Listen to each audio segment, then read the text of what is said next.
అయితే కాలజ్ఞానం ప్రకారం భవిష్యత్తులో జరగబోయేటటువంటి అంశాలేంటి? ఇప్పుడు ఎన్నో భయంకరమైన విషయాలు వింటూ ఉన్నాం. మీరు కూడా ప్రస్తావిస్తూ ఉన్నారు. ఇప్పుడు కాలజ్ఞానం ప్రకారం రాబోయే రోజుల్లో జరిగేటటువంటి విషయాలేమిటి?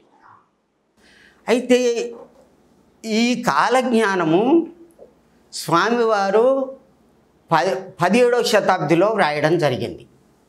కానీ 1248 నుంచి రాశారు. భూత వర్తమాన భవిష్యత్తు కాలాలను కూడా మొత్తం రాశారు. జరిగింది వ్రాశారు. వేమన గురించి వ్రాశారు, ఆంగ్లేయుల గురించి వ్రాశారు. ఇదంతా వ్రాస్తూ ఇప్పుడు జరిగేది కూడా వ్రాశారు. అంటే ఏమిటి? దీనికి అర్థం ఏంటి? నేను రాబోయేటటువంటి కాలంలో వీరభోగ వసంతరాయల్ని వస్తాను అన్నాడు. అంటే ఎప్పుడు? అదే కలికి అవతారం కదా. కలికి అవతారం అంటే ఇది కలియుగం ఎండు కావాలి కదా. 4,32,000 సంవత్సరాలు కదా వాస్తవానికి. మరి కృతయుగం, త్రేతాయుగం, ద్వాపరయుగం, కలియుగానికి ఇవి 3 కలిపితే 4 కలిపితే ఎంత? 43,20,000 అవుతుంది కదా. ఇది మహాయుగం కదా. ఈ ఇటువంటి మహాయుగాలు 71 అయితేనే కదా ఒక కల్పం అవుతుంది కదా. ఈ లెక్క తప్పు కాదు మరి. కాబట్టి 4,32,000 కరెక్ట్, యథాతథంగా జరగవలసిందే. కానీ ఒక ధర్మం ఉంది. అదేమిటంటే అంతర్యుగాలు, ధర్మయుగాలని ఉన్నవి. దీంట్లోనే యుగం ఉంటుంది, అంతర్యుగం ఉంటుంది, ధర్మయుగం అని ఉంటుంది. అది ఎట్లనో నేను చెప్తాను. దాని ప్రకారంగా ఇది చేయడం జరిగింది. అయితే ఈ బ్రహ్మంగారు ఏమంటున్నాడు అంటే కలియుగం అంతమైంది అంటున్నాడు.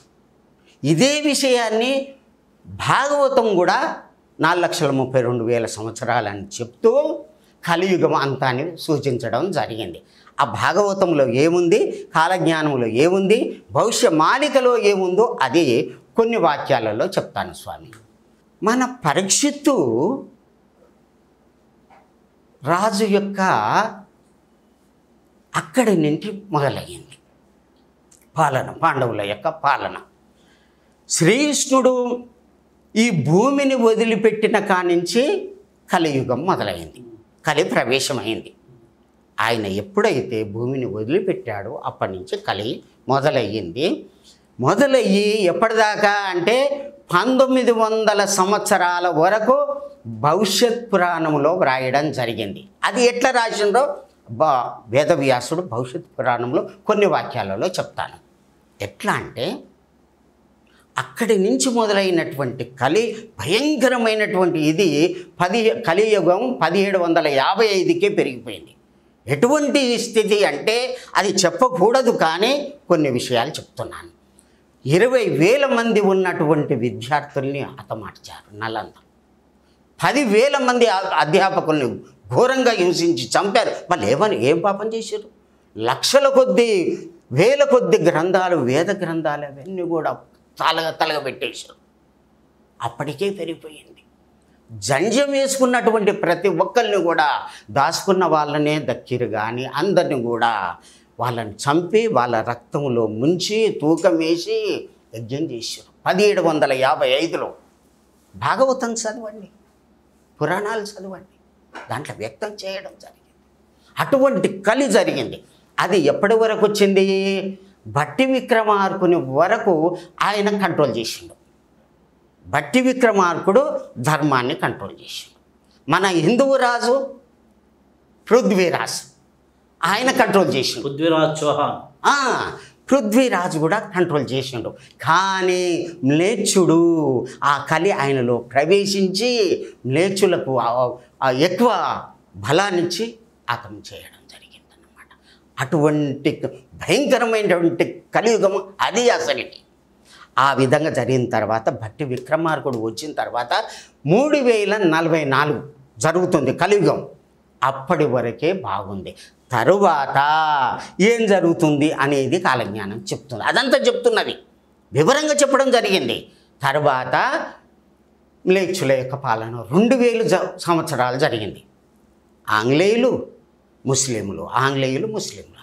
ఈ విధంగా ఎక్కడి దాకా కలకత్తాను రాజధానిగా చేసుకొని 8 మంది మంత్రులతోటి విక్టోరియా రాణి పరిపాలన చేయడం జరిగింది మన భారతదేశాన్ని. అంతవరకే భవిష్యత్ పురాణంలో వ్రాయడం జరిగింది. తర్వాత వదిలిపెట్టేసిండు. ఆయనకు తెలియకనా? వేదవ్యాసునికి తెలియకనా? ఇదంతా తెలుసు కదా. 4,32,000 అని కలియుగ రాజుల చరిత్ర. మరి ఇంతవరకే ఎందుకు రాసిండు? 5,000 సంవత్సరాలు, కరెక్టే 5,000 ఆడికే.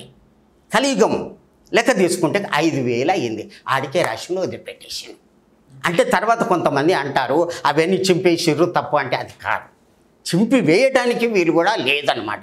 ఆ విధంగా వ్రాయడం జరిగింది. అంటే వారి యొక్క ఇదిలో, వారి యొక్క దృష్టిలో కలియుగం యొక్క ధర్మం మారుతుందనే కదా అర్థం. అది ఒకటి. అక్కడి నుంచి ఎప్పుడు అంటే భాగవతంలో ఒక శ్లోకం ఇవ్వడం జరిగింది. ఎక్కడ? 12వ స్కందము 2వ అధ్యాయము 24వ శ్లోకం. 24 ఏమని? యదా చంద్ర సూర్యచ్చ యదా బృహస్పతి, ఈ యొక్క 3 రాశులు కూడా సమేష్యంతి ఏకరాశి ఒకే రాశిలో సమావేశం అయినప్పుడు, పుష్పమి నక్షత్రములో ప్రథమ పాదములో ఆషాఢ మాసములో అమావాస్య నాడు ఇవి కూడుకొని ఉండాలి. అప్పటి నుంచి తత్కృతం కృతాయుగం వస్తుంది అని రాశాడు. అది ఎప్పుడు వచ్చింది? 1/8/1943లో రావడం జరిగింది. మామూలు విషయం కాదు ఇది. ఆ శ్లోకం తీయండి, అది తప్పు కావడానికి వీల్లేదు. అతను పరమాత్ముడు, మహాత్ముడు. అటువంటి ఆ శ్లోకం తప్పు కావడానికి వీల్లేదు. కాబట్టి కలియుగం అంతకు అయిపోయింది అని చెప్పడానికి ఒకటి ఆధారం దొరికింది. ఇక పోతే కలియుగానికి అంతంలో నేను పుడతా అన్నాడు కదా. ఎవరు? పరమాత్ముడు పుడతా అన్నాడు కదా. అంతంలో పుట్టి నష్టం చేసి ధర్మం నిలబడతా అన్నాడు. కాబట్టి దానికి ముందే ఒక అవతారం వచ్చింది. వారు ఎవరు అంటే ఒక చిన్న విషయం ఉదాహరణ చెప్తాను. ఖరనామ సంవత్సరము 1891 నాడు భూదేవి, దేవేంద్రుడు, మునులు అందరూ కూడా వైకుంఠానికి పోవడం జరిగింది అని దీంట్లో రాసి ఉన్నది. నేను చూపెడతాను మీకు, కావాలంటే ఆధారాలు చూపెడతా. పోవడం జరిగింది. అది గోవింద వాక్యంలో చక్కగా చెప్పడం జరిగింది. వాక్యం అదే కదా, అందరికీ తెలుస్తుంది. అది అక్కడికి పోవడం జరిగింది.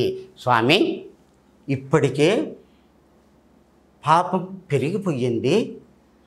అందరూ కూడా భూపాలంతా కూడా అందరూ కూడా ఆ రాజరికం పోయి పాపాత్ములే రాజ్యానికి వస్తున్నారు. ధర్మం అనేది ఒక్క పాదమన్నా ఉండాలి కదా, అది లేకుండా అయిపోయింది. నేను ఓపలేను స్వామి, మీ దయ ఉంచుంటే నేను ఉండలేను అని చెప్పి మొరబెట్టుకోవడం జరిగింది. అప్పుడు అక్కడనే చెప్పడం జరిగింది, మహాత్ములు నా రూపంలో మహాత్ములు పంపిస్తున్నాను, పుణ్యపురుషులను పంపిస్తున్నాను. వారు భారతదేశంలో వారు పుడతారు, పుట్టి ధర్మాన్ని కాపాడుతారని చెప్పడం జరిగింది. నేను తర్వాత వస్తా అన్నాడు. కాబట్టి 5/5/1930లో సూర్యలోకానికి వచ్చి ఆ పంపినటువంటి వారు మొత్తం 3 ముఖ్యులు, తర్వాత 4 సహకరించేటటువంటి వాళ్ళు వీరధర్మజులు సూర్యలోకానికి వచ్చి అక్కడి నుండి అహోబిలానికి రావడం జరిగింది అని చెప్పి 10వ అధ్యాయము 1వ పేజీలో డేటు కూడా ఇచ్చిండు. సోమవారం. ఎట్లా? అప్సరస్సులు ఆడగా, గంధర్వులు పాడగా, కిన్నెర కింపురుష విద్యాధరులు పాడగా, శవిస్తూ ఉండగా కాలనేమిని అనేటటువంటి దివ్య విమానం మీద అహోబిలానికి రావడం జరిగింది. వారి ఆజ్ఞతోటి, మహావిష్ణువు యొక్క ఆజ్ఞతోటి రావడం జరిగింది. అహోబిలానికి ఎందుకు రావడం జరిగింది అంటే అక్కడ నరసింహస్వామి ఉత్పత్తి అయ్యి భక్త రక్షణ చేసిండు కదా. అందుకే ఇప్పుడు భక్తుల్ని రక్షించడానికి గ్లానిర్భవతి భారత అభ్యుత్థానం తదాత్మానం సృజామ్యం, నాకై నేను పుట్టి వస్తానని అన్నాడు కదా. ఎప్పుడైతే పూర్తి ధర్మం పోతుందో అప్పుడు నేను వస్తా అన్నాడు కదా. 4,32,000 దాకా చూస్తే కలవదు కదా, ఆయన మాట ఇచ్చిండు కదా. అదే ధర్మయుగము, అదే అంతర్యుగము, అందుకనే రావడం జరిగింది. ఇది కారణం అన్నమాట. ఆయన మాట ఇచ్చిండు.